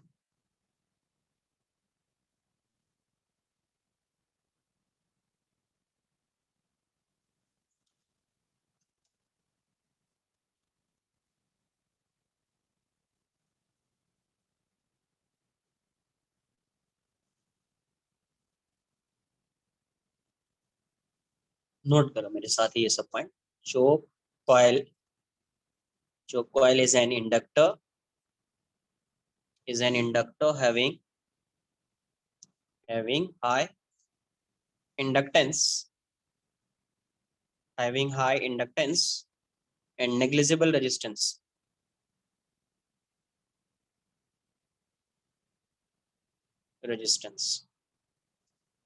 Second point, it is used to control current in AC circuit at a negligible power loss.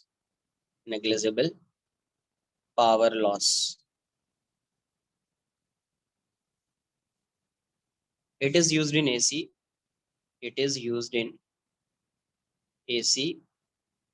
Not in DC. It is based on power zero आ रहा है, मतलब ये किस पे बेस्ड है? It is based on the principle of wattless current.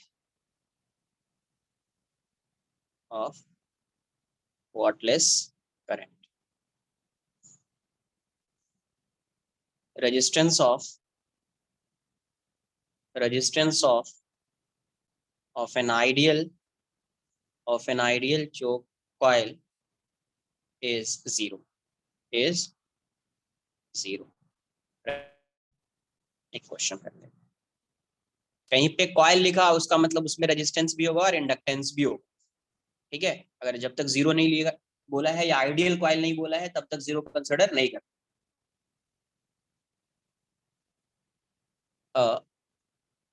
a current of 4 ampere flows in a coil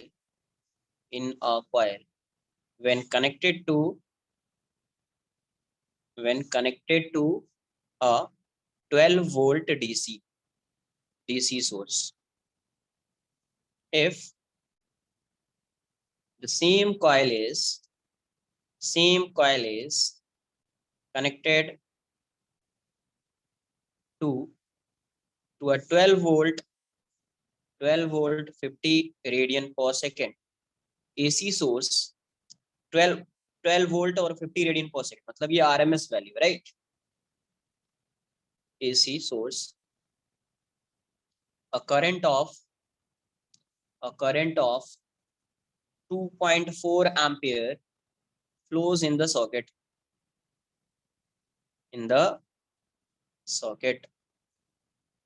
Determine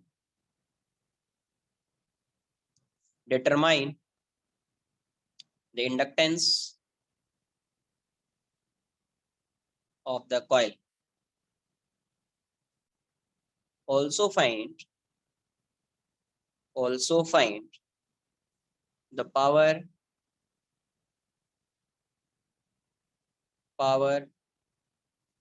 dissipated या developed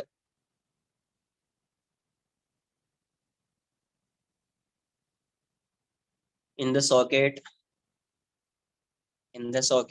if a 2500 microfarad capacitor is connected in series with the coil. Capacitor is connected in series with the coil.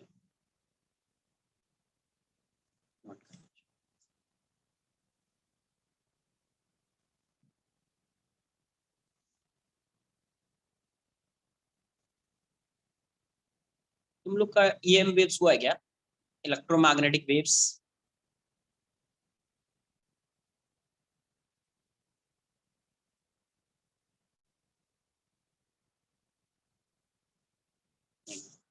तो एक बार नहीं हुआ है तो कल अपन transformer के बाद EM वेव्स पढ़ेंगे।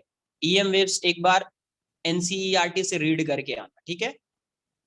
ईएम वेव्स एनसीईआरटी से रीड करके आना, थोड़ा फास्ट चलेंगे, उसमें कुछ है नहीं समझने, कुछ वैसा कॉन्सेप्ट ही नहीं है।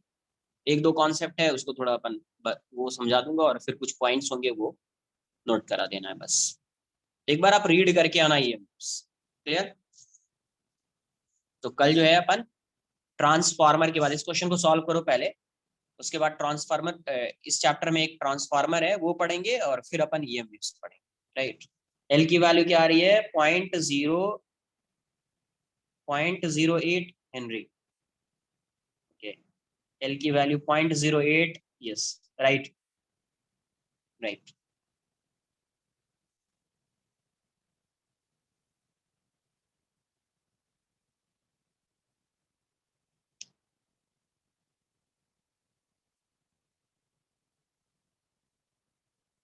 ये चैप्टर तो खत्म ही हो गया, सिर्फ ट्रांसफार्मर है, वो तो तुमने बोर्ड्स में भी पढ़ा होगा, बट फिर भी पढ़ेंगे अपन।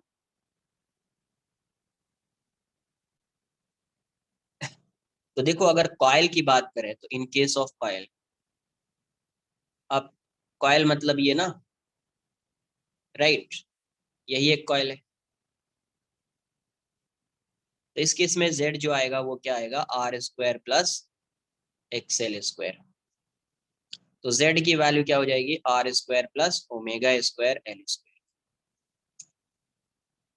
तो इन केस ऑफ डीसी, या व्हेन डीसी इज अप्लाइड, ऐसा लिख दो, व्हेन डीसी इज अप्लाइड, जब डीसी को अप्लाई करेंगे तो जेड की ओमेगा की वैल्यू क्या हो जाएगी, 0, ओमेगा 0 आ जाएगा। जेड की वैल्यू क्या हो जाएगी, are.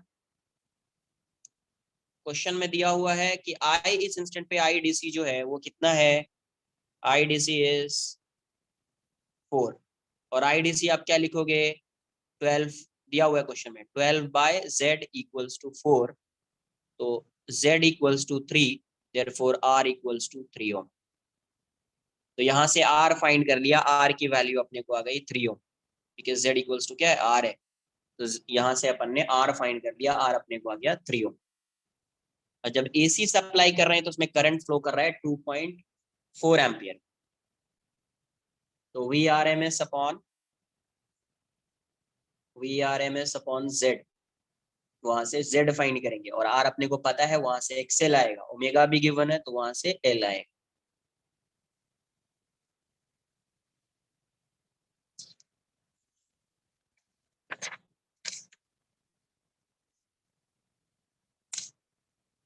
when AC is applied when AC is applied,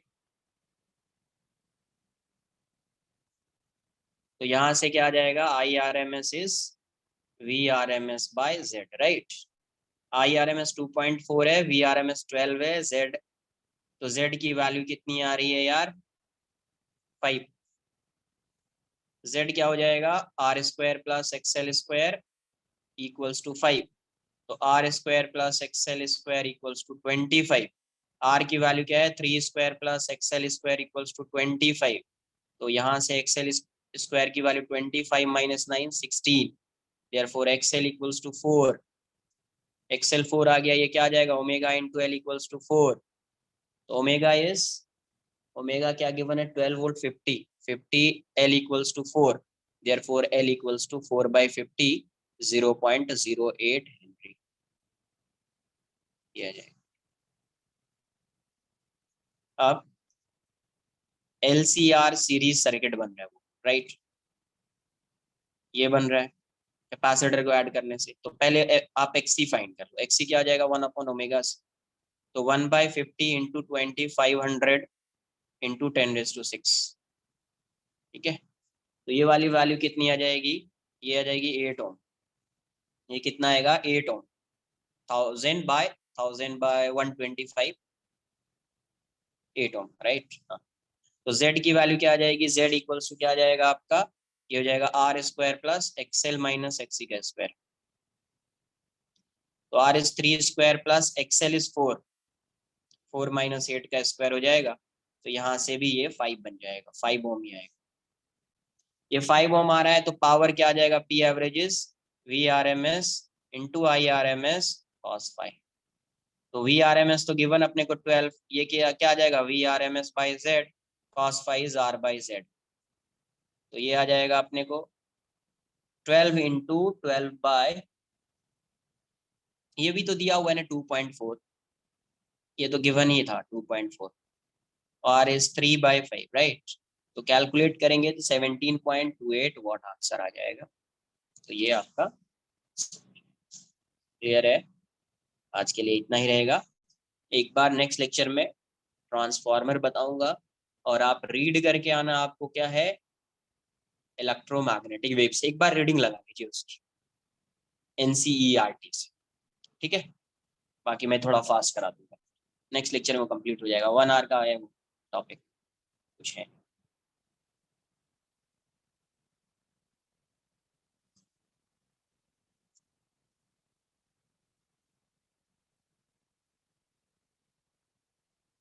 bye, take care. तुम लोग का ये हुआ है क्या error and measurement, error and measurement, percentage error, vernier caliper, ये सब? No idea.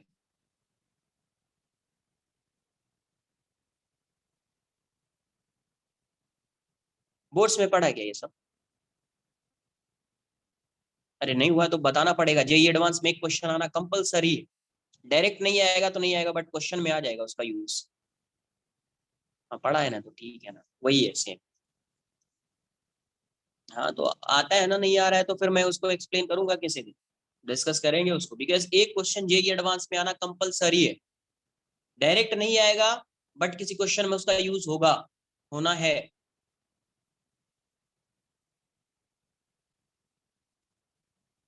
जो है कल जो अपना लेक्चर है ये फिजिक्स कंप्लीट हो जाएगा, ठीक है। बाय। क्लास नोट्स तुमने रिवाइज कर लिया ना, तुम्हारा सब हो जाएगा।